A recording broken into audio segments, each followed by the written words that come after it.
Bom dia, todos bem? Preparados? Bom,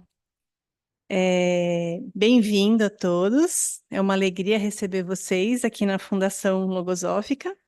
Meu nome é Karen Caldeira, eu sou educadora, sou docente de logosofia, e esses são o Márcio Caldeira, também ele é engenheiro e ele é educador aqui na Fundação Logosófica, há mais de 30 anos de experiência com a aplicação da pedagogia logosófica.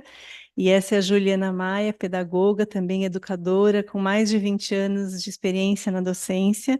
E a gente está aqui hoje para trazer esse tema tão importante para nós, tão caro, que é por que a criança comete erros. Estamos corrigindo as causas ou as consequências. É, Então, só para. Quem está vindo aqui hoje pela primeira vez? Só para saber. Você está ótimo. Então, só para apresentar um pouquinho. Ah, peraí. Se ligar, funciona, né? A Fundação Logosófica é uma instituição sem fins lucrativos, com objetivos exclusivamente educacionais e culturais, que está presente em centenas de cidades no Brasil e no mundo inteiro, e que cumpre sua principal função, que é irradiar essa ciência que é a logosofia, que vocês vão ter oportunidade de conhecer um pouquinho, que ela é a base da pedagogia logosófica. A logosofia ela foi criada pelo autor Carlos Bernardo Gonzalez Pecotti, que é pensador e humanista. Ele nasceu em 1901.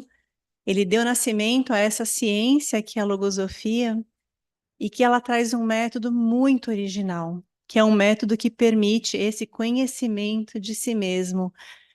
Não só o conhecimento de si mesmo, mas o conhecimento que nos leva a um processo de aperfeiçoamento, de evolução consciente, e também o conhecimento das leis universais, do autor da criação e do mundo mental, do mundo metafísico. Então, a parte mais original mesmo desse conhecimento logosófico é o método que ela mesma proporciona para levar a gente a esse conhecimento.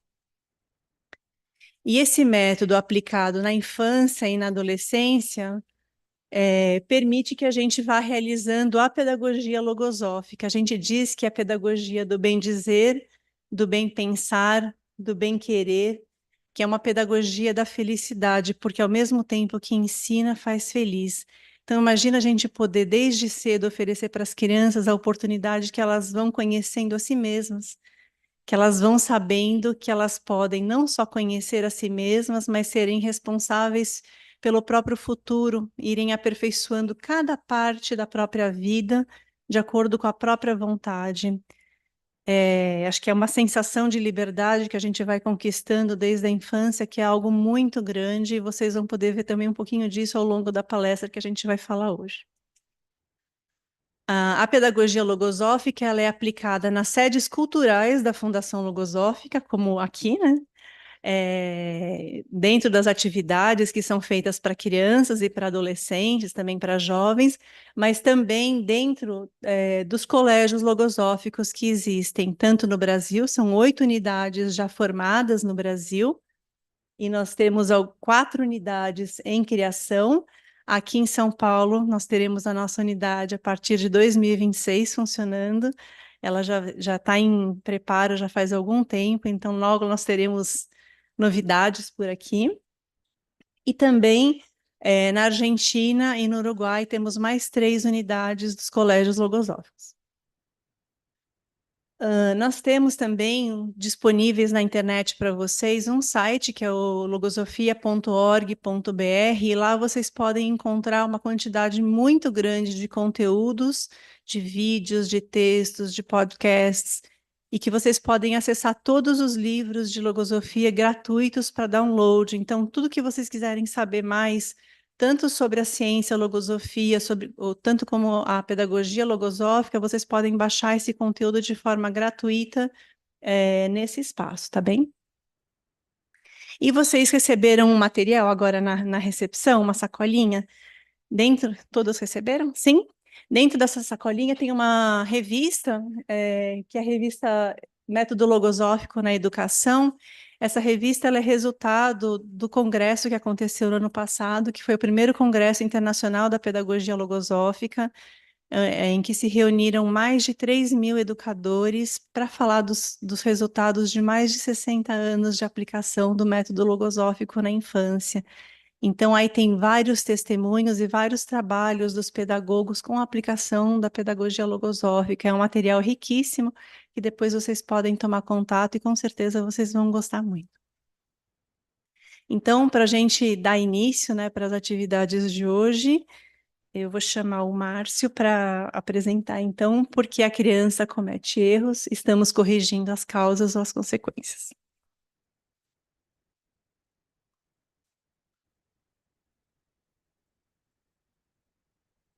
Olá, tudo bem?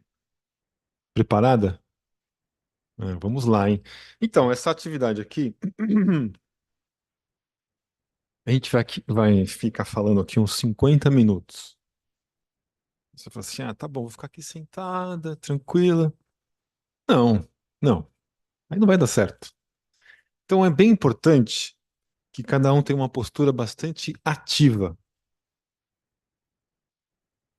especialmente buscando estar atento ao ponto de contato entre o que vai sendo manifestado, dito aqui, e a vida de cada um de vocês. O que isso tem a ver com a minha vida? Eu já vivi isso? Quando eu vivi isso? Que relação isso tem com a minha vida? Que a gente tentou trazer coisas que a gente pensa que são importantes, né? Mas aí cada um tem que encontrar esse ponto de contato com a própria realidade. Bom, por que a criança comete erros? É que ela não pode perguntar assim, puxa, quando eu era criança, por que eu cometia erros? A gente corrige as causas ou as consequências. Eu tenho 52 anos. Alguns vão achar muito, outros vão achar pouco, né? Então, assim, eu era criança na década de 70. Meus filhos foram crianças no final da década de 90. Meus pais foram crianças no começo dos anos 50. Muito diferente, né? É engraçado. A infância é uma coisa diferente em cada época. Tem uma coisa que é igual na infância, tem uma coisa que muda de época para época. Como é isso? Como era a educação nos anos 50? A gente tem avós, né? Pode perguntar. Na década de 70, como que era? Como que é a educação hoje? O que que tem de mais moderno? A gente está melhorando? O que que a gente está fazendo melhor? A gente tem que estar fazendo alguma coisa melhor, não? Não está fazendo nada melhor? E o que que a gente já fala assim, não, isso aqui a gente não está fazendo melhor? O que que é? É interessante pensar nessas coisas, né? Então, para começar, eu queria perguntar o seguinte: o que que leva cada um de nós a olhar para alguém, pode ser um filho, um aluno, ou algum colega, né? E dizer assim, puxa, isso não tá bom, não. Preciso fazer alguma coisa para que essa pessoa não faça mais isso. Em que situação que a gente tem essa postura interna? Por exemplo, você tá lá. Tenho dois filhos, né? Um tá aqui, outro não tá. O filho que não tá aqui, ele tinha um dedinho assim muito. Gostava de apertar um botão, né? Era bem engraçado. Tava no computador assim, e tinha o liga e desliga ela aqui, né? Ele vinha assim, ó.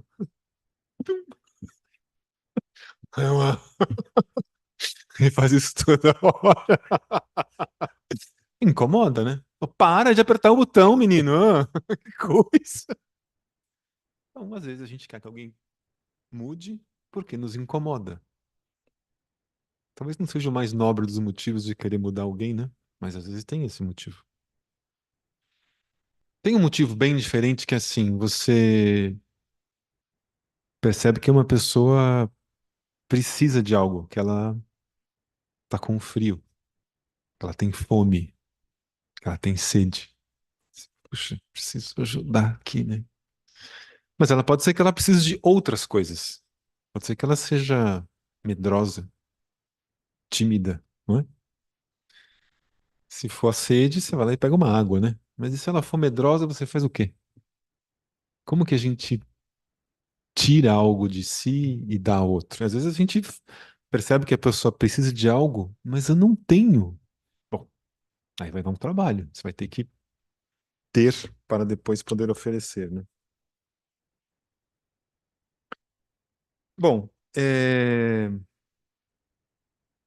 como eu falei, é importante a gente estar atento à relação entre o que vai sendo dito e o que cada um vive, né? Então eu vou pedir para projetar. Eu vou pedir para projetar ou eu vou projetar? Eu vou projetar. Olha só, I have the power. Power to the people. Olha só. É isso aí. Então eu vou pedir para a gente ler isso aqui e cada um procurando buscar o ponto de contato com a própria realidade. Então vamos lá. Há pessoas que passam a vida dedicadas ao culto de um valor. E quando envelhecem, se dão conta de que não era esse o único, nem o melhor, nem o maior, nem o que mais lhe convinha. E que ao mesmo tempo que rendiam um culto a esse valor, poderiam tê-lo feito com muitos outros, consagrando a seu cultivo idêntico empenho, constância e entusiasmo. Já experimentaram isso?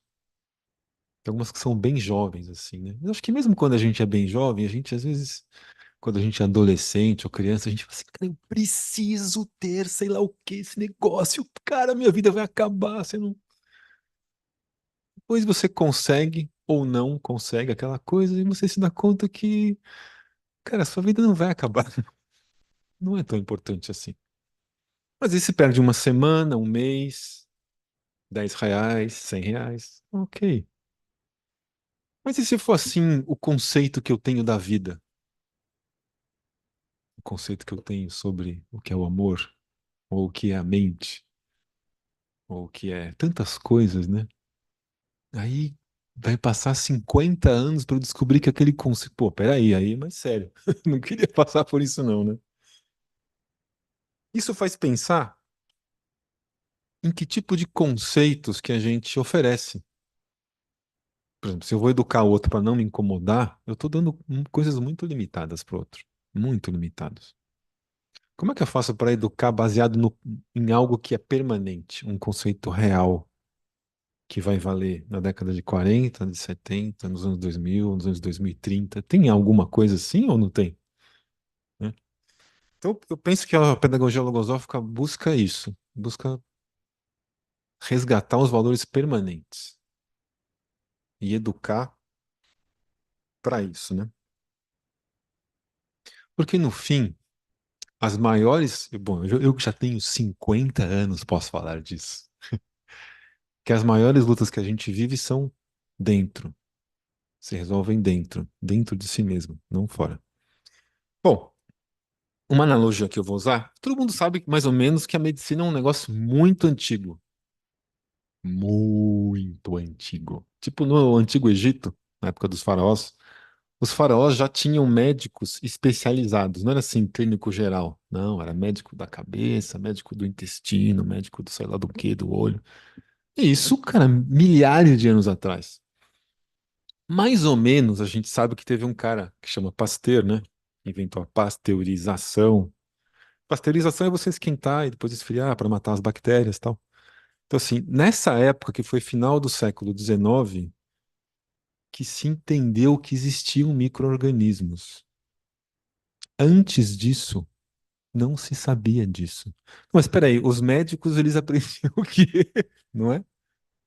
O cara ia na faculdade, ele se formava médico, ganhava um diploma de médico, ele não sabia isso. É, assim, tem documentação na época da tuberculose. Tuberculose, acho que o Santos Dumont morreu de tuberculose, né? Sei lá, um monte de gente famosa morreu de tuberculose naquela época. E aí se fazia muita pesquisa, porque era uma doença que, cara, pegou, morreu, assim, não tinha muito tratamento. E aí, num dos hospitais de referência, um hospital vinculado à universidade, eles faziam autópsia, né? Morreu de tuberculose. Pô, fazer o quê, né? Autópsia no cara, abre o cara e tal. E aí, na época, tinha o conceito de que um bom médico era um médico cheio de sangue, né? Que era um médico mão na massa. Então, aquele avental tudo ensanguentado, ensanguentar a barba, ensanguentar. Aí ele fazia autópsia no cara que faleceu de tuberculose, depois vinha lá você, você quer fazer um parto? Tudo bem, vem cá, eu faço um parto aqui em você, te pego seu filho. Dá um constrangimento, né? Esse médico que fez isso ficou constrangido? Não, zero. Então, olha que interessante. A dor física, se você pegar o seu dedo e botar no fogo, você vai se queimar. Você vai sentir dor. Na década de 30, de 40, de 50, no ano 2000, no ano 1000, cara, o que faz sentir dor física é pré-estabelecido. Essa dor moral, ela é relativa. A moral é relativa aos conhecimentos que você tem. Se você não tem conhecimento de que aquilo é um erro, não tem dor moral. Você bate seu filho, espanca, vê ele do avesso, faz um monte de absurdos e você acha que está tudo certo. À medida que você vai tendo conhecimentos, você vai podendo não cometer os erros. Você percebe, não, isso não é bom, eu não vou fazer isso. Mas requer conhecimentos. Então, eu penso que isso está muito. Assim, a gente vê quando a gente pergunta assim, a gente está avançando na educação? Eu penso que muitas coisas sim. Tem muitas barbaridades, né? Acho que ninguém, antigamente, ouvi dizer, né? Nunca, não é da minha época, eu sou tão velho assim. Mas que nas escolas havia palmatória, né? A professora pegava um pedaço de pau lá e dava na mão do.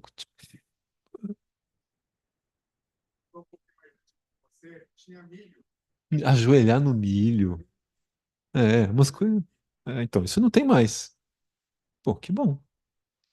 Mas a gente sabe ter essa dor, a gente se sente essa dor moral das coisas que deveria sentir, né?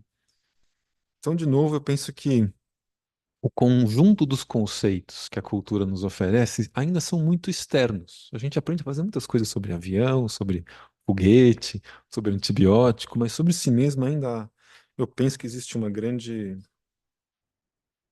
defasagem, né? Então, assim, uma coisa é a gente pensar assim, eu vou educar para adaptar meu filho ao mundo externo. Se você fosse um universitário no começo do século XIX, seria importante você falar francês. O centro da ciência era a França. No meio do século passado, era importante você falar inglês. Quem sabe daqui a pouco seja importante você falar chinês, né? Agora sim, o ser humano muda alguma coisa se ele aprende. É o mesmo ser humano, não faz diferença nenhuma. Mas se pode ter essa visão de ensinar coisas que preparam o ser para ter uma vida externa melhor. Mas e a vida interna, né? Assim, então, eu falei no começo sobre esses valores permanentes, né? A Logosofia tem me ensinado que, de certa forma, todos nós temos algum tipo de bússola que está um pouco assim, desregulada, por falta de uso, né?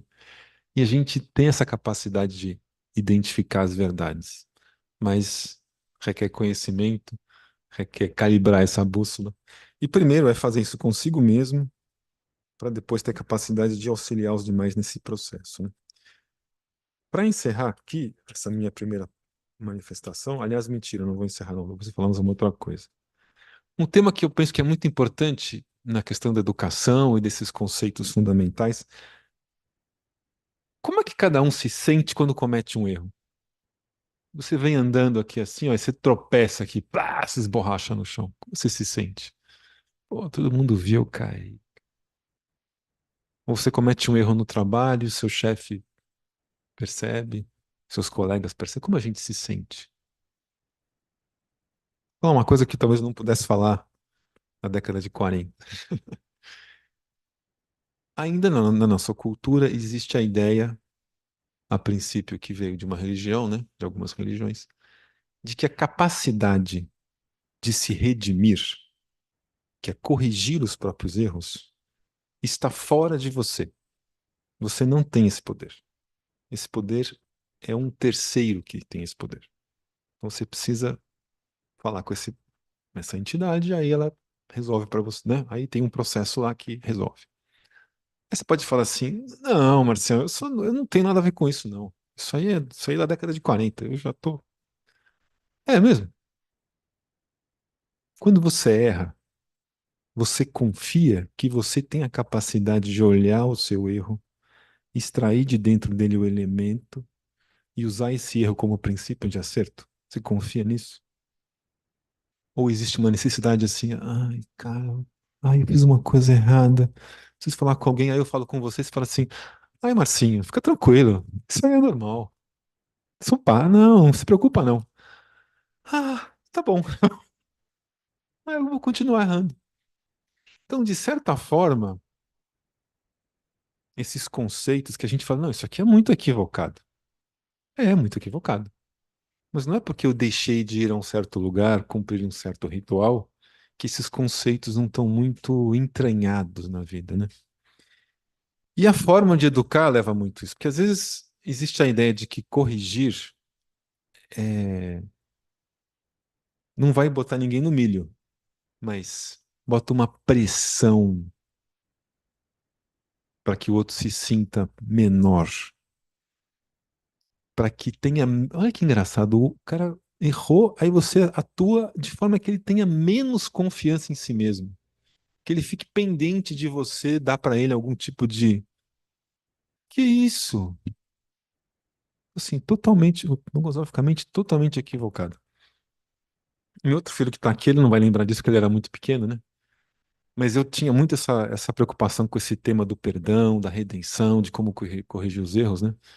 E das experiências que eu tinha vivido quando eu era pequeno, né? Eu percebi que quando eu era pequeno, quando eu derrubava alguma coisa assim na mesa, né? Derrubava um copo e me lecava todo assim, o pessoal ficava bem bravo. E eu percebi que quando eles faziam isso, era bem menos estressante. Eu ficava assim, mas que estranho, né? É, quando eu for grande, eu vou fazer diferente. Aí, teve uma vez, meu filho devia ter uns 3 ou 4 anos, ele estava andando com um copo na mão, não lembro se era de vidro ou se era de plástico, mas derrubou o leite no chão. O que vocês acham que uma criança que derrama pela primeira vez o leite no chão sente? Sente o quê? Nada. Aquilo não significa nada. E eu percebi, olha só, agora eu tenho o poder de dar um significado a isso. Posso dizer assim, seu verme, lambe o chão. Podia falar isso, não podia? Aí, como eu já tinha pensado nisso antes, assim, ele me olhou assim com a cara de. Aí eu, puxa, o que a gente pode fazer? Falei, vamos pegar um pano. Sabe onde tem pano? Aí ele foi lá, pegou um pano. Aí eu, vamos molhar o pano? Aí ele molhou o pano. Vamos passar, vamos limpar o pano. Limpou, ficou aquela porcaria, né? Leite. Mas eu falei, lindo, que lindo, ótimo, sensacional. Acabou o problema. Sim. Exatamente. Existe uma cadeia de conceitos que esse é um aspecto, essa dificuldade de lidar com que se fez algo errado. Como é que eu vou evoluir se eu tenho dificuldade de me relacionar com quando eu erro? Eu vou errar infinitas vezes. Eu preciso extrair do erro um elemento para acertar. É o básico. Aí eu vou lá e pego essa experiência do erro e transformo num trauma. Não é possível. Bom, eu já estou me animando demais, né? Muito, né? Eu penso que essa questão de favorecer na educação que a criança, que o aluno tenha cada vez mais confiança em si mesmo, que ele se sinta capaz de corrigir as próprias faltas e erros, isso é fundamental. Não tirar isso dele, né? É, Bom, eu vou chamar a Juliana, que vai contar para a gente agora muitos aspectos sobre esse conceito de infância, né? Se vai mudando ali ao longo das décadas, se não vai, qual que é a parte essencial, e depois eu volto.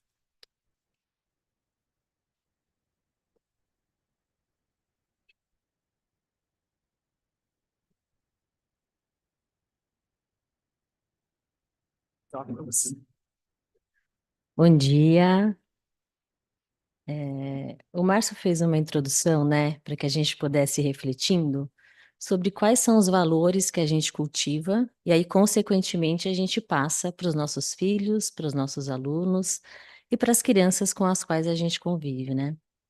Ele trouxe, que os verdadeiros valores são permanentes e que são baseados em conceitos permanentes, então não devem mudar ao longo do tempo por causa da moda ou qualquer outra coisa assim, né? E como a ideia hoje é falar sobre a criança e por que ela comete erros, eu vou falar um pouco sobre o conceito logosófico de infância. E vou começar fazendo umas perguntas para vocês refletirem sobre elas. O que acontece nesse período tão único da nossa vida? Quais segredos estão guardados nessa fase tão terna que é a infância? Existem segredos? Coisas que eu ainda não sei sobre essa fase? Bom, eu sou professora de crianças pequenas, meus alunos têm 5 anos esse ano.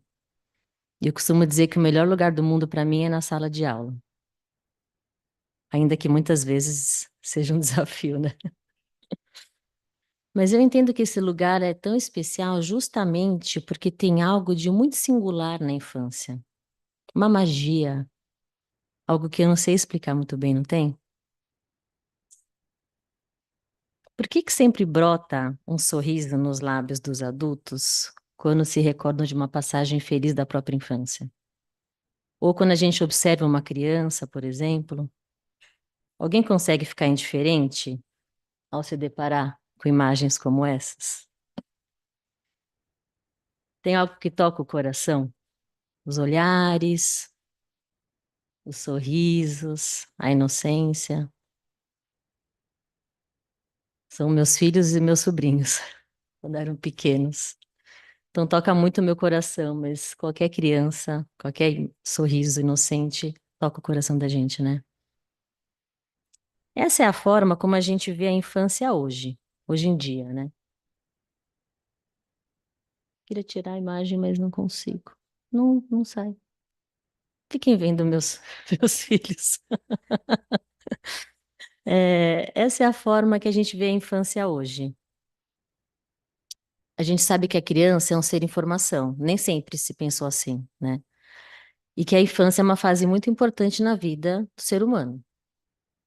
Mas com certeza, embora o conceito de infância tenha mudado muito ao longo dos anos todos, como o Márcio trouxe aí, né, outros conceitos, é um conceito permanente, não é?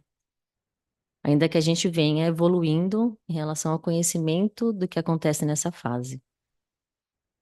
Aí eu vou fazer uma pergunta. O que a gente entende por essa fase? Qual é o conceito de infância que cada um de nós tem hoje? Por exemplo, eu falei da inocência. Eu entendo como algo que faz parte dessa fase. E eu queria pedir para vocês falarem assim, uma palavra, qual o conceito de infância que vocês têm? Pureza, brincadeira, alegria, sim, foi um coro. Como? Ser presente, liberdade, que mais? Inocência, amor, imaginação. Será que a depender do conceito que eu tenho de infância, eu corrijo a criança de uma forma ou de outra? Sim, né? E vou mostrar para vocês algumas características da infância segundo a concepção logosófica. E ao longo do curso a gente vai se aprofundar um pouquinho mais em algumas delas, tá bom? Algumas vocês falaram e outras eu acredito que seja novidade, porque essa concepção logosófica de infância é muito original. E mesmo eu sendo educadora há muitos anos, eu ainda me surpreendo com esses conceitos tão originais que a logosofia apresenta, né? E tem uma nuvem de palavras, algumas vocês trouxeram, né? Alegria, inocência, pureza, eternidade, candura. Tudo parece fácil. Encantamento, rebeldia, ninguém trouxe. As crianças com as quais vocês convivem não apresentam essa característica? Sim, né? Inconsciência. Vocês consentem com essas características? Observam isso nas crianças que vocês convivem? E olhando para a própria infância, se recordam delas? Tem mais uma série de conceitos aqui que a logosofia apresenta, né? Então, suas manifestações inteligentes e pensamentos tendem tanto para o bem como para o mal. Tem defesas muito escassas devido à sua falta de conhecimento. Comete suas faltas sem ter absoluta noção do que significa portar-se bem ou portar-se mal. Quando parece que não escuta, está escutando, principalmente o que lhe convém. Não é assim? Aprende com muita facilidade. Gosta sempre de sobressair-se ou sair-se bem. Aceita com facilidade tudo quanto lhe inculca. Todas as coisas lhe impressionam profundamente. E seu caráter está em formação. São os estímulos que vão formando esse caráter. É assim? Pende para o bem, pende para o mal, né? Se o Márcio tivesse corrigido o filho de uma forma muito forte, todas as coisas lhe impressionam profundamente e ficam as marcas, né, depois, ao longo da vida aí desse ser. O autor traz o seguinte trecho aqui nesse livro, né? Quem pensa nessa criança e a contempla através de suas recordações, observando-a em suas brincadeiras, em seus pensamentos, em suas inclinações e em sua inocência, verá quanto tem a aprender com ela e quanto lhe deve. Mais ainda, quanto deveria conservar daquele pequeno ser para que hoje, grande em tamanho e em idade, lhe seja permitido pelo menos experimentar algumas daquelas inocentes, porém gratas sensações que deram à sua vida as melhores horas. Quando a gente pensa na criança que a gente foi, a gente faz esse exercício com a gente mesmo, né? Será que a gente tem mesmo que aprender com a criança que a gente foi? Vocês já se perguntaram isso? Especialmente os que estão aqui pela primeira vez? Um dos conjuntos que a gente tem aqui na Fundação estuda a pedagogia logosófica aplicada à infância. Especificamente isso. E a gente fez um estudo recentemente no qual o exercício era buscar recordar a criança que cada um foi com um objetivo, que era resgatar a pureza e aprender com ela. E logosofia a gente faz assim, né? O autor diz algo e a gente vai lá comprovar dentro de si mesmo para ver se aquilo é verdade ou não. E aí, nesse estudo, eu me recordei de um episódio que eu vivi quando eu tinha 5 anos. E que eu pude olhar para esse episódio pela primeira vez de um modo diferente. Então, eu vou contar para vocês qual foi. Eu passava a semana na casa da minha avó. E ela morava ali numa rua bem pequenininha, assim, um quarteirão bem curtinho. E enquanto ela fazia o almoço, eu brincava na rua com os meus amigos. Faz pouco tempo, por isso que eu brincava. Pouco tempo atrás, as crianças de 5 anos podiam brincar na rua sem adultos. E teve um dia que eu estava brincando com um amigo meu, e a brincadeira era a seguinte: a gente estava jogando pedra no portão de um outro amigo que não estava com a gente naquele dia. Porque o portão era um portão de metal, de ferro, e fazia um barulho muito legal. Então a gente reunia um monte de pedras, e um jogava, outro jogava, um jogava, outro jogava. Até que um momento eu vi a mãe desse nosso amigo que não estava com a gente descendo, porque a casa dele era mais alta, assim, eu vi ela no quintal e descendo as escadas para abrir o portão, provavelmente para saber o que estava acontecendo com aquela barulheira que a gente estava fazendo, né? E aí, nesse momento, eu comecei a gritar para o meu amigo para ele parar de jogar pedra. E ele não estava ouvindo, porque estava muito barulho. E aí eu saí correndo e me enfiei na frente antes que ela abrisse o portão. E aí a pedra veio na minha cabeça e me acertou. E aí aconteceu uma série de coisas, né? Minha avó teve que ligar pra minha mãe teve que vir do trabalho, me levar para o hospital, tomei ponto. E tudo isso que aconteceu, resgatando esse episódio, que eu me lembrava dele, né, assim, ao longo da minha vida, tem me feito refletir que essa criança tem algo bem importante a me ensinar. Essa criança que sou eu mesma, né? Que com os meus atos eu nunca prejudique ninguém. Que foi assim que ela atuou, né? Que assim como aquela menina de 5 anos, eu sempre me coloque numa posição de defender o que é certo, mesmo que ocorra algum risco de me prejudicar, né? Que com os meus atos eu nunca prejudique outra pessoa. Então, o exercício foi resgatar os valores que a criança tinha, só que agora com consciência, né? Saber que eu tenho isso dentro de mim, que é um valor que eu tenho dentro de mim, e poder, nas minhas experiências que eu vivo no dia a dia, inserir esses valores, né? E quantas atitudes assim que essa menina viveu, a gente não vê nas crianças que a gente convive. É muito comum, não é? As crianças têm muitos valores e mostram esses valores nas atitudes, nas experiências delas do dia a dia. A gente se surpreende. Porque tem algo na infância que é muito diferente do mundo adulto, não tem? E quando a gente constata que o que uma criança precisa para inventar uma brincadeira super divertida é bem diferente daquilo que eu acho que ela precisa. Quantas vezes as crianças não ficam horas brincando com a caixa do presente que a gente deu e nem ligam para ele, né? Todas as vezes que a gente se recorda de momentos felizes da nossa infância, não eram coisas simples que estavam presentes? Banho de chuva, casa de vó, brincar com os amigos. Então, em que mundo que vive a criança que ela não enxerga o valor, por exemplo, monetário das coisas? Que o que é valor para ela, né, muitas vezes difere do que é o valor para o adulto. E aí, voltando, né, para o começo, que é a pergunta que eu fiz, quais segredos que fazem parte dessa vida, dessa fase da vida, que a tornam tão especial? E para responder essa pergunta, eu vou fazer outra. Do que a gente é feito? Qual é a nossa matéria-prima? A gente tem um corpo físico, todo mundo sabe, uma parte psicológica, e o que mais? O que há dentro de nós?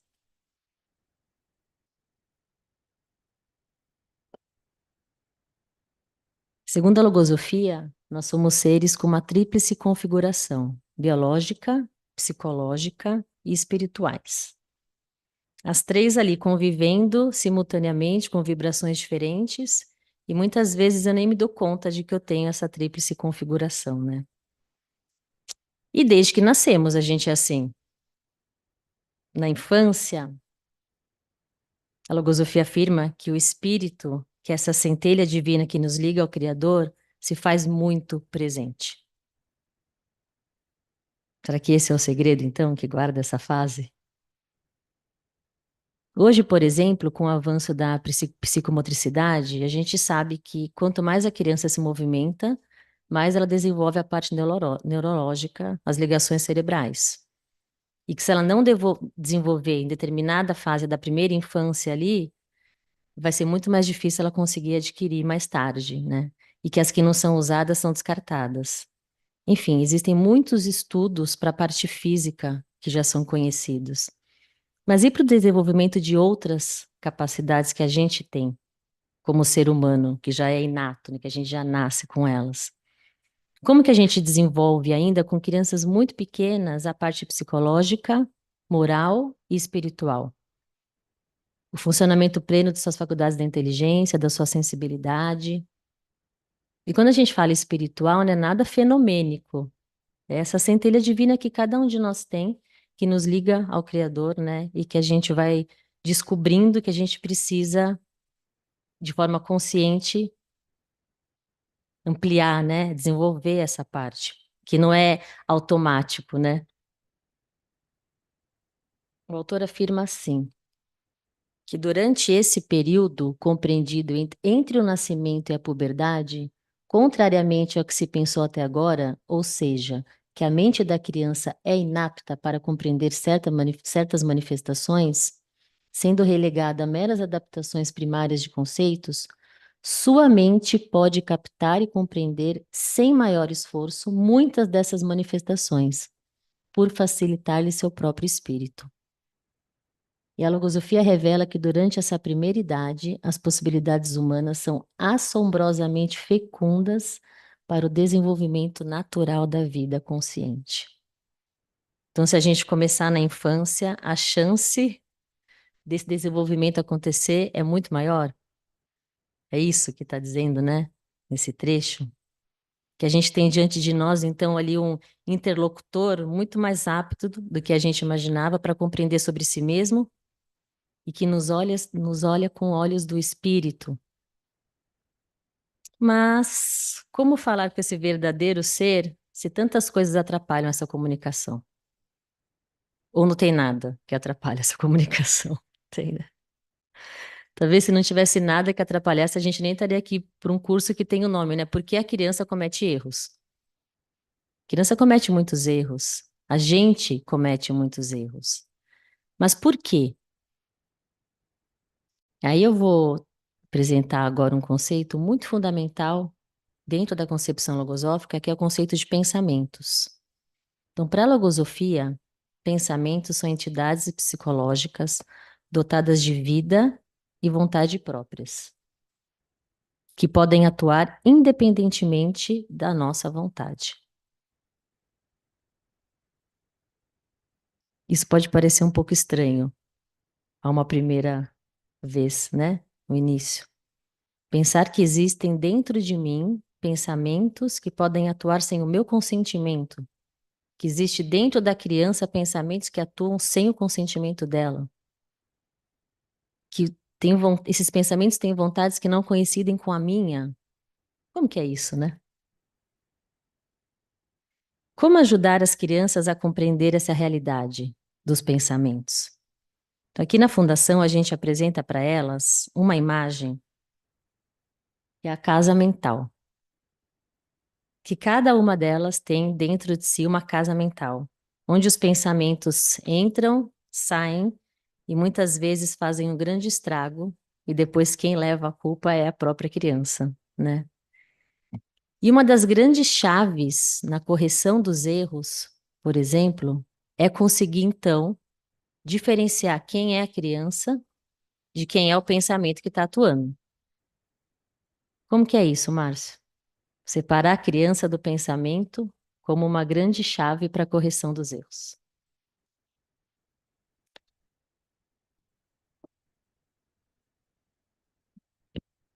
Isso dos pensamentos é interessante, porque hoje em dia tem muita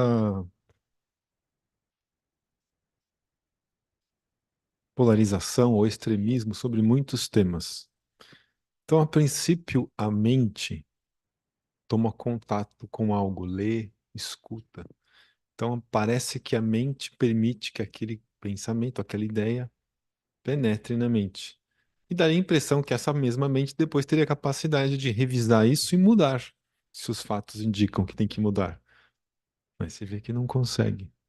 Existe uma independência e que muitas vezes esses conceitos se tornam mais. Tem uma vontade que é independente da mente, né? Quando a gente fala em liberdade, acho que todo mundo preza muito, ou ficaria muito chateado se perdesse a liberdade física, né? Se, sei lá, pessoal, fechar a porta aqui, vocês vão ficar aqui até semana que vem. Não, né? Ninguém ia ficar muito feliz. Mas tem muitas coisas que se quer fazer dentro e que não se tem liberdade. Por exemplo, tem pessoas que têm dificuldade de expressar os sentimentos, não tem? Tem. Às vezes não consegue falar o que sente para o pai, ou para algum amor romântico, ou enfim. Ou pessoas que são muito tímidas. Tem várias coisas que não tem nada externo que nos impede de fazer, mas internamente tem, né? Isso tem a ver com esse conceito dos pensamentos. É, eu penso que eu me lembro uma vez eu fiquei sem emprego. Eu fiquei sem emprego 2 semanas, é pouco tempo, né? Mas eu lembro que tinha uns dias que eu ficava muito preocupado. Eu tinha 2 filhos já, era difícil sair daquela. E certamente tem situações que a gente vive que a gente parece que os pensamentos giram, giram, giram, a gente não consegue muito, né? Eu tava recordando esse meu filho que saiu, tem uma outra reunião agora. Ele era pequeno, ele tinha menos de 5 anos. Acho que bem menos, porque era aquelas pirracinhas que a criança se joga no chão e fica naquele estado deplorável, assim, que você vê que a criança não vai sair daquilo. Como o adulto às vezes também não consegue, né? Não sei se eu tinha proibido ele de andar com um copo de vidro na mão, de segurar uma faca, alguma coisa que não podia fazer, ele começou entrou em loop lá, né? Aí eu vi que ele não ia sair daquilo, segurei na mão dele, a gente foi pro quarto, te deitou na caminha dele assim, olhamos pra cima, e eu comecei a perguntar assim: filho, você lembra o dia que a gente foi na feira? Não falou nada. A gente comeu um negócio diferente, o que que era mesmo? Ah, era o pastel, né? Pastel de quê? Não falou nada. Aí eu fui perguntando: pastel de queijo, a gente tomou um suco diferente, suco de quê? Caldo de cana. Depois de lá, uns 5 minutos, ele começou a falar também, né? Não aguentou e começou a falar: eu lembro. Mudou de estado. Saiu do quarto, acabou. Isso aconteceu. Quantos pitis uma criança tem por semana? Sei lá, alguns. Sempre que ele tinha um piti lá, eu tava em casa, eu ia pro quarto e começava: você lembra que a gente foi no metrô? Aí demorava 2, 3 minutos, 4 minutos, uma hora ele. Pum, aí saía daquele estado. E teve uma vez que ele. Eu tava olhando assim na sala, eu achei que ele ia começar a. Aí ele foi sozinho pro quarto. Que assim, será? Ele tava lá no quarto, falando sozinho, lembrando de momentos felizes que ele tinha vivido. Passou uns minutinhos, ele voltou pra sala. Você vê, criança aprende o que a gente souber ensinar. Se quiser aprender seu filho, ensinar seu filho a tocar violino, ele vai aprender. Tocar piano, andar de patins, lutar judô. Podia ensinar outras coisas, né? Eu acho que é um conhecimento muito fundamental que a gente poderia agregar, assim, essa educação fundamental, né? Que faz uma diferença enorme. E é um conhecimento base de uma linha de conhecimentos que se estende muito adiante, né? Eu vou chamar a Karen que vai dar continuidade aqui, aí eu vou embora.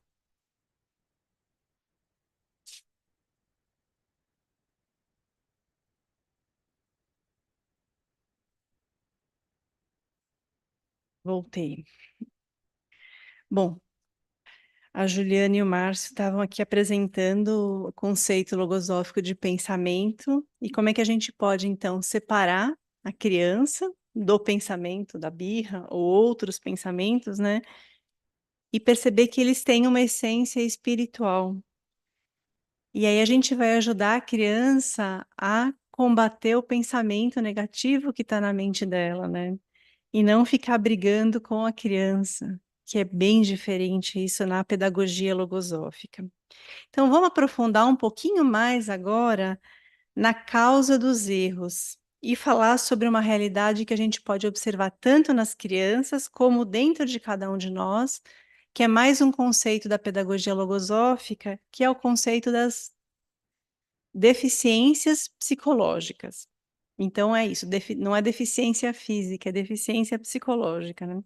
Então, para a logosofia, a deficiência é um pensamento negativo. Então, a gente já veio falando aí de alguns pensamentos como entidades autônomas, né, com pensamentos negativos, mas esses são tão negativos e têm um papel tão importante na vida que eles acabam se enquistando na mente e exercem forte pressão sobre a vontade.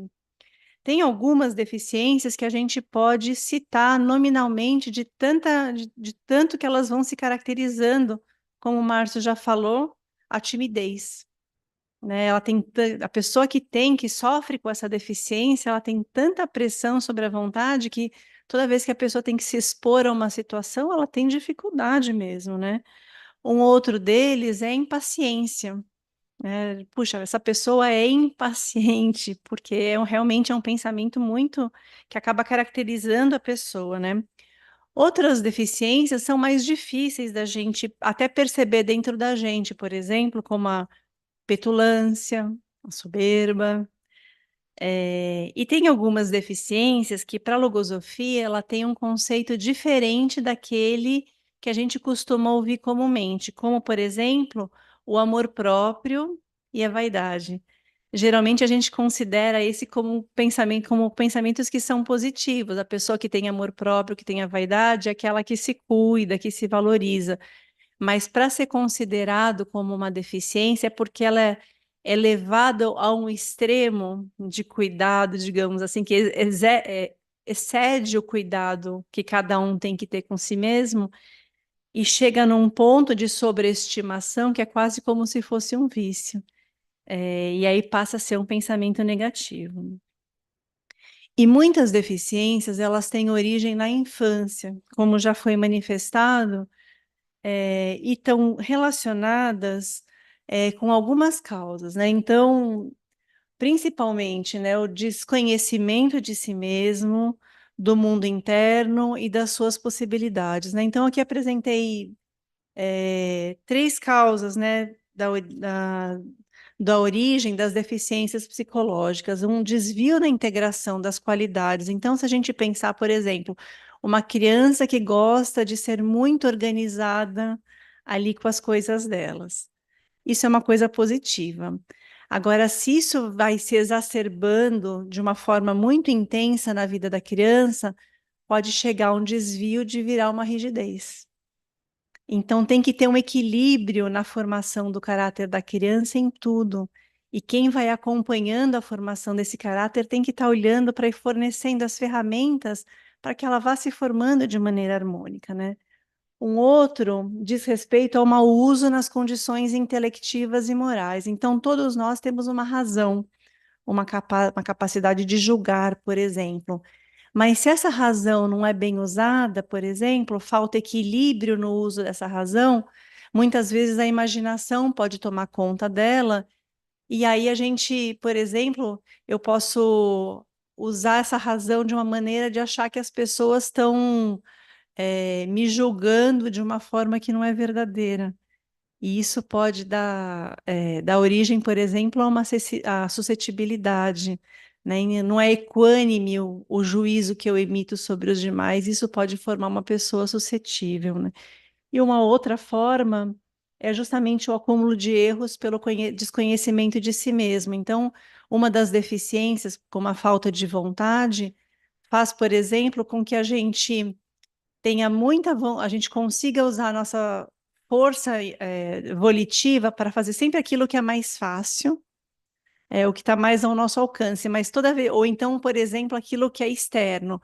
Aí alguém mandou eu fazer uma lição, alguém mandou eu fazer um trabalho, mas ela nunca é movida por estímulos internos.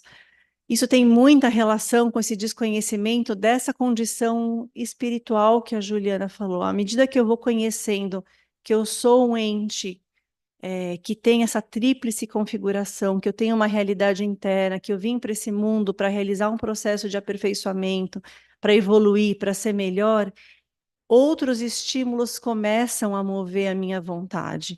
E aí essa deficiência da falta de vontade, ela vai perdendo força dentro de mim, e eu deixo de me mover só por estímulos externos e começo a me mover mais por estímulos internos. Então, essas três condições juntas, né, o desconhecimento de si mesmo, como esse ser biopsicoespiritual, esse desvio na integração das qualidades e esse mau uso das condições intelectivas na infância, né, vão fazendo com que vão se acumulando erros ao longo da vida, e isso vai formando, então, as deficiências ao longo dessa trajetória, que depois aparece o quadro que a gente se vê como que é, como a gente é hoje. É, e assim, e para o autor da logosofia. Ih, travou? Deixa eu ver uma coisa.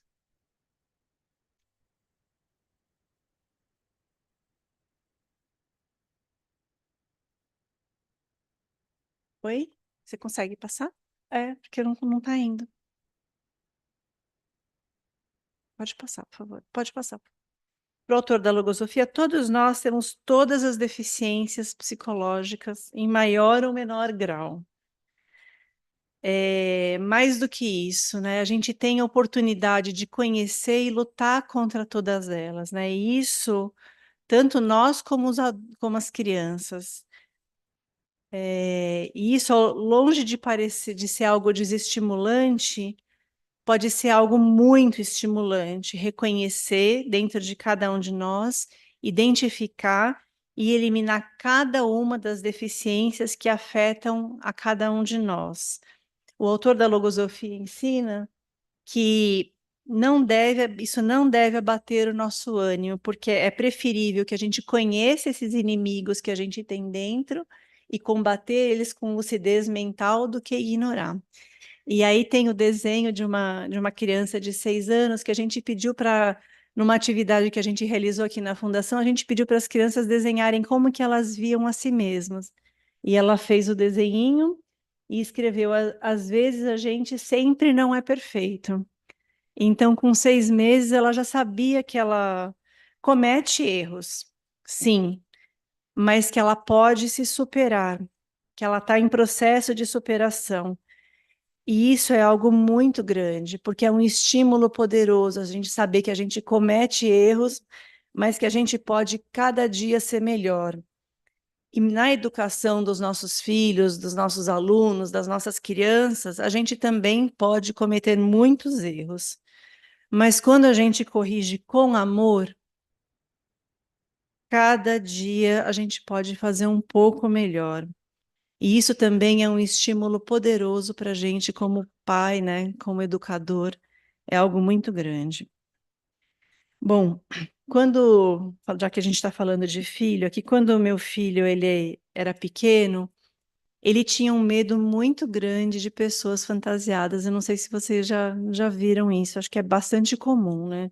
Especialmente de palhaço.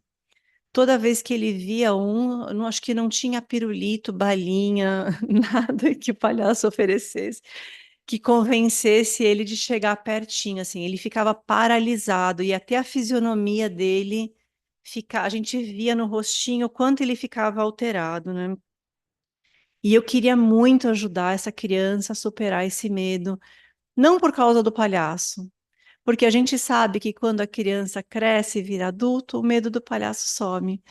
Mas o temor é um pensamento que cresce com o adulto se não combate na infância. E aí não vai ter medo de palhaço, mas vai ter medo de outras coisas. E esse pensamento vai crescendo cada vez mais. Então, assim, mas eu mesma não sabia muito como ajudar, né? Então eu ficava falando, filho, olha, o palhaço é uma pessoa fantasiada, não precisa ter medo, né? E tentava explicar de muitas formas, mas como ele era muito pequenininho, parecia que ele não conseguia entender a explicação, né? Não chegava no entendimento dele, né? E fui tentando, mas não consegui alcançar, né? Até que um dia me veio a ideia de comprar um kit de maquiagem desses de criança, e aí, assim, com bastante delicadeza, a gente resolveu brincar com esse kit, e aí a gente foi fazendo, né? Uma pinturinha na mãozinha dele, uma pinturinha na minha mão, na perninha, né?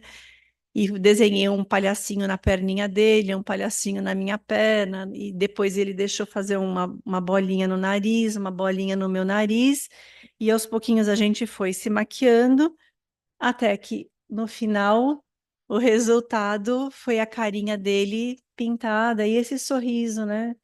É, revelando o que ele percebeu, né? Que o que era uma pessoa fantasiada de palhaço. Parece que quando ele compreendeu que o palhaço era uma pessoa fantasiada, o pensamento do temor desapareceu também da fisionomia dele.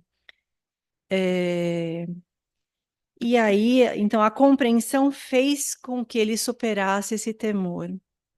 E essa experiência me fez refletir muito, assim, sobre o que ficou na vida dessa criança. O que ficou? Será que ele se lembra da quantidade de vezes que eu tentei explicar e ele não entendeu? ficou, na verdade, a mudança, ficou a superação. Ele ficou algo que ele não tinha entendido, a superação do medo. E isso é possível porque as crianças pequenas, elas não têm amor próprio, elas não guardam ressentimento. Quando elas sentem que a gente está corrigindo com amor, a gente pode cada dia tentar fazer melhor. E isso é algo maravilhoso, porque livra a gente daquela sensação de culpa que muitas vezes a gente tem quando age de um jeito e não foi da forma como a gente queria. Fala assim, fiz errado, né? A culpa do leite derramado lá, né? Que eu trago dentro de mim, né? Mas o importante é corrigir sempre, trazer para mim essa responsabilidade, mesmo que não seja da forma como eu queria, e saber que no dia seguinte eu vou poder fazer melhor. E no outro dia melhor, e no outro dia melhor, e no outro dia melhor. Hoje esse filho é um jovem muito valente. E ele, inclusive, ajuda outros jovens a que sejam valentes também, a que também superem esse pensamento de temor. Então, como a pedagogia logosófica nos ensina a corrigir a causa dos erros nas crianças? Eu acho que o primeiro ponto, né, o ponto de partida é que, assim, se eu vou observar uma deficiência, uma dificuldade no outro, eu preciso levar em consideração que a minha observação ela tem que ser muito generosa, né? Porque eu não vou falar para o outro a parte boa que ele tem. Eu estou observando uma dificuldade que o outro tem, né? E depois pensar assim, puxa, mas será que eu mesma não tenho essa mesma dificuldade que o outro tem? Né? Então, né, no caso dessa experiência com meu filho, que eu estava vendo lá o temor, será que eu também não sofro desse mesmo temor que ele tem, né? E quando eu me coloco na mesma posição daquele que está sendo observado, isso imediatamente me coloca numa posição muito mais tolerante, que não é a posição do crítico, né? Essa posição mais tolerante.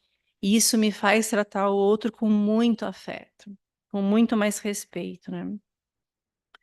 Então, para poder tratar, ajudar o meu filho, o meu aluno a eliminar essa causa do erro, primeiro eu preciso reconhecer em mim esse pensamento negativo, essa deficiência psicológica, enfim, e fazer ensaios, iniciar esse processo de eliminação desse pensamento negativo, dessa deficiência, começar a cultivar essa antideficiência para saber como faz. E depois poder oferecer para o outro esse conhecimento, que é aquilo que o Márcio falou logo no começo. Eu não preciso ser um exemplo de perfeição, mas eu preciso ser um exemplo de esforço nesse processo de superação. E esse sim é um ato de verdadeiro amor. Procurar ser melhor a cada dia para poder oferecer para o outro o resultado desse esforço. Tem um livro da logosofia, que é esse aqui, né? O Deficiências e Propensões do Ser Humano. Vocês podem baixar ele de forma gratuita no site, no logosofia.org.br. E nesse livro são apresentadas as 44 deficiências e propensões do ser humano, mas também o pensamento positivo que a gente pode cultivar para substituir a deficiência, com o método logosófico. E é muito especial a gente saber que tem uma esperança, né? Que a gente realmente pode saber e ser melhor mesmo a cada dia, né? E aqui tem apenas um dos exemplos que tem nesse livro, né? Então, para a falta de vontade, o pensamento positivo que a gente cultiva ante deficiência é a decisão que vai permitindo que a gente vá combatendo mesmo essa falta de vontade. E aqui tem um livro infantil que foi criado pelo projeto Amanhã Gente Grande, que é A Preguiça Não Mora Mais Aqui. Esse livro, ele dá um exemplo de como os pais ajudam o filho a superar o pensamento da falta de vontade. Também vocês podem acompanhar no Instagram do Projeto Amanhã Gente Grande, que é algo bem, bem especial, né? E aqui tem alguns exemplos de resultados de aplicação da pedagogia logosófica aqui na sede cultural da Fundação Logosófica, de algumas atividades que foram desenvolvidas. Então, tem uma atividade que foi feita para crianças de 4 e 5 anos, que a gente fez assim, a gente pediu para que as crianças se olhassem no espelho e depois fizessem desenhos de como que elas se viam, como que elas eram. Só que um espelho era feito de papel laminado e o outro era um espelho de verdade. E aí, como que elas se viam nas duas situações? E se e aí elas se olharam no espelho de papel laminado, que fica todo embaçado, fica meio tortinho, não dá para ver direito, e no espelho de verdade. E aí depois, como elas estavam se vendo o rosto fora, e depois fazer analogia como que elas se viam dentro dela, nas duas situações, e se tinha algo dentro delas que as impedia de se ver como elas são de verdade. E aí, uma das crianças de 5 anos, que nem sabia escrever, né? Então, por isso que. Opa, foi. Foi o adulto que escreveu por ela, ela fez esses dois desenhos. Então, desenho nos dois espelhos, né? O do papel laminado, ela escreveu a Luísa com o pensamento do Pirracinha, e no outro, a Luísa cultivando os bons pensamentos. Então, quando a Luísa está com o pensamento do Pirracinha, ela fica triste, né? E quando a Luísa está cultivando bons pensamentos, ela fica feliz. Então, o que que essa criança já sabe? Que quando ela tem pensamentos negativos, esses pensamentos deixam ela triste. E que quando ela tem pensamentos felizes, ela fica feliz. Ela sabe que está nela a causa do que a deixa triste e do que a deixa feliz. E que o que ela precisa fazer para poder eliminar de si mesma a causa da sua infelicidade. Ela não está atribuindo ao outro a causa do que a deixa triste ou feliz. E que ela pode escolher com qual pensamento ela vai atuar para ser feliz ou triste. Esse é um grande conhecimento. Isso é uma chave na educação das crianças, porque ela vai se tornando colaboradora da própria educação. Não é a mamãe nem a professora que vai dizer o que ela tem que fazer. Ela vai escolher com qual pensamento ela vai atuar em cada situação para que ela seja uma pessoa mais feliz. Numa outra atividade, na verdade isso não foi uma atividade, o menino ele fez sozinho, de 7 anos, ele relatou que às vezes ele ficava bravo com os amigos. E aí ele foi para casa com o propósito de cultivar amizade com os colegas da escola. E aí ele se perguntou: para cultivar amizade, eu preciso ficar feliz ou triste, bravo ou chateado? E aí ele se criou esse propósito. Então ele escreveu no papel, fez a pergunta, e aí ele se propôs a anotar como ele se sentia em cada situação. Então você vê que até o jeitinho de escrever ele não estava bem alfabetizado ainda, né? Então ele falava: bravo parece ruim, feliz parece bom, chateado parece ruim. Então cada dia ele ia anotando como ele se sentia nas situações, para poder ir observando a sua colocação interna, né? E aí a gente vai percebendo, né, que com essa anotação dos estados internos, como a criança vai conhecendo a si mesma e as causas do que a fazem triste e do que a faz feliz, e vai se sentindo responsável pela própria vida, e que está nela a responsabilidade de mudar a si mesma para ser mais feliz. Quando a criança observa que ficou brava e isso foi ruim, isso é um princípio de mudança, porque entendeu que ficar bravo não é bom, e aí vai buscar outra forma de encaminhar a situação. E tem muita relação com o que o Márcio falou lá no começo da apresentação, né? De cada um reconhecer dentro de si mesmo o que nos move e como se sente, e a partir dessa percepção daquilo que está dentro, e buscando as mudanças favoráveis. Isso vai promovendo uma confiança em si mesmo que não depende da aprovação dos demais, né? Eu não preciso olhar para minha mãe lá quando o leite caiu para saber se está certo ou errado. Eu vou olhar para dentro de mim e saber o que me deixou feliz e o que me deixou triste. E esse é de uma outra menina, essa já maiorzinha, né, de 9 anos, que já escreve bem. Ela ia para casa de umas amigas e ela queria se preparar para essa experiência, porque ela sabia que nem sempre essas experiências de dormir na casa dos amigos era uma experiência feliz. Então ela escreveu, né? Eu, neste momento, estou me sentindo um pouco preocupada, porque vou na casa da minha amiga e às vezes as amigas brigam, principalmente melhores amigas. E nós se gostamos muito. Mas o que eu quero é cultivar a abelhinha e não quero cultivar só hoje, mas todos os dias. A gente chama de abelhinha, é o nome de um pensamento que na verdade é um enxame de pensamentos bons. E aí essa criança, ela sabia que ela ia viver uma situação difícil, que ela não queria brigar com as amiguinhas, e ela se preparou antes, anotou antes de ir que ela já queria ir para essa experiência com bons pensamentos na casinha mental dela para viver essa experiência feliz, né? E aí eu fiquei me perguntando quantas vezes eu sei que eu vou viver uma experiência difícil no trabalho, na família, e eu me preparo antes com os melhores pensamentos para viver essa experiência, ou eu já vou assim, ai, que droga, eu vou encontrar tal pessoa, e já vou resmungando no caminho com os piores pensamentos, né?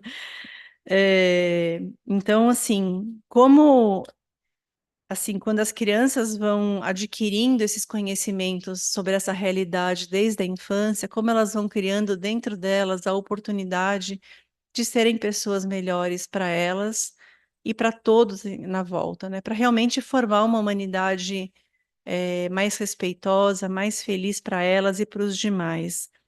Elas realmente estão amparadas por conhecimentos que fazem muita diferença para o futuro, né? Pelo menos quando eu comparo com a minha infância, eu vejo que esses conhecimentos são um amparo e são uma grande defesa, né?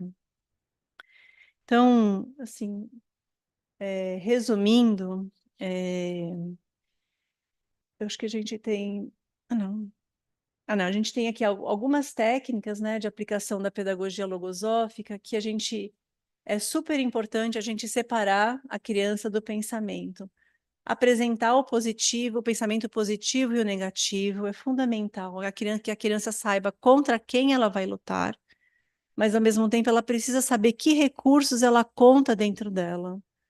Que a gente seja estimulante sempre, sempre. Oferecer sempre algo estimulante para as crianças e criar oportunidades para que elas se comportem bem, porque assim elas vão poder cultivar os bons pensamentos.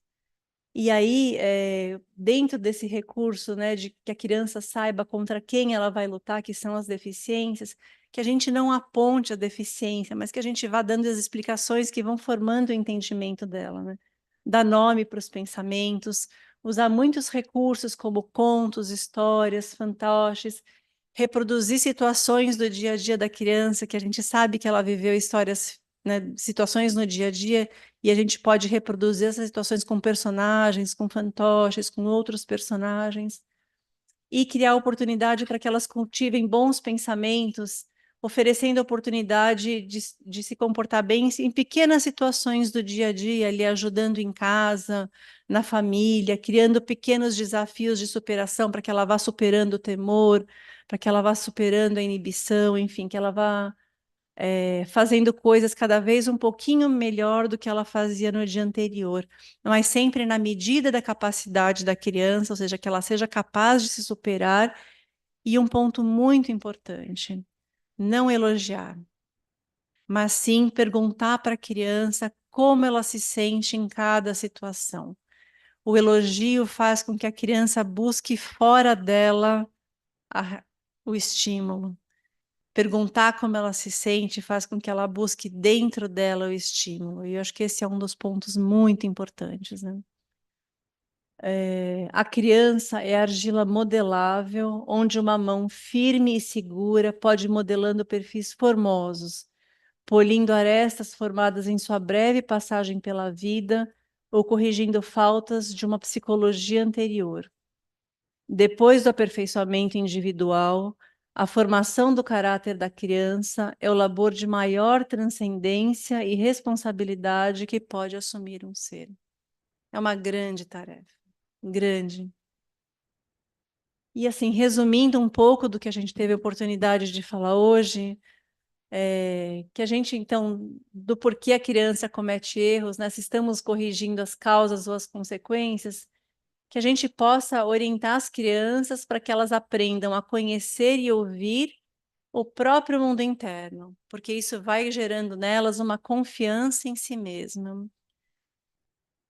Que elas encarem o erro como princípio de acerto, né? O erro nunca é o fim, ele é o princípio.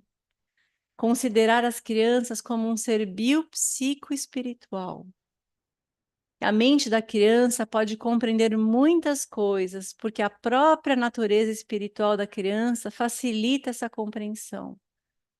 A criança não é os pensamentos, né? Que se manifestam nelas. Ela é justamente esse ser biopsicoespiritual. Mas as deficiências psicológicas são sim a causa dos muitos erros que a gente vai cometendo ao longo da vida. E que todos podem combater essas deficiências, tanto as crianças como nós. E que podemos nos superar nesse processo de correção das crianças, porque elas não têm amor próprio. Para tudo há soluções, porém é necessário encontrar as mais felizes. E as mais felizes não podem ser outras do que aquelas que permitem uma mudança em si mesmo. Se as atuações forem equivocadas, fazê-las melhores. Se não foram equivocadas, superá-las, porque tudo que fica sem movimento periga converter-se em algo negativo. Bom, espero que vocês tenham gostado. Esse curso, ele é só assim uma pincelada de leve, assim, dos muitos recursos que a pedagogia logosófica e a concepção logosófica oferece para a gente na educação das crianças e na nossa própria educação. E aí a gente já convida vocês para a continuação desse curso no próximo sábado, nesse mesmo horário. Aqui tem um QR Code para a inscrição de vocês. Quem se inscrever vai ganhar de presente um livro para poder continuar os seus estudos. E quem não tiver disponibilidade nesse horário, na própria ficha de inscrição tem um espaço para preencher a disponibilidade dos horários também para continuação, tá bem? A gente agradece muito a presença de todos e a gente pode continuar o bate-papo lá em cima. Tem um lanchinho, estão todos muito bem-vindos, tá bem? Muito grata a todos e até daqui a pouquinho lá em cima no café.